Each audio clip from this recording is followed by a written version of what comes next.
ಕನ್ನಡ ಮಣ್ಣನು ಮರಿಬೇಡ ಓ ಅಭಿಮಾನಿ, ಓ ಅಭಿಮಾನಿ. ಈ ಮಣ್ಣಿನ ಹೆಣ್ಣನು ಜರಿಬೇಡ ಓ ಅಭಿಮಾನಿ, ಓ ಅಭಿಮಾನಿ.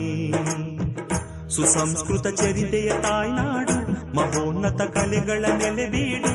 ಕೆಡಿಸದಿರು ಈ ಹೆಸರ, ಈ ಹೆಸರ.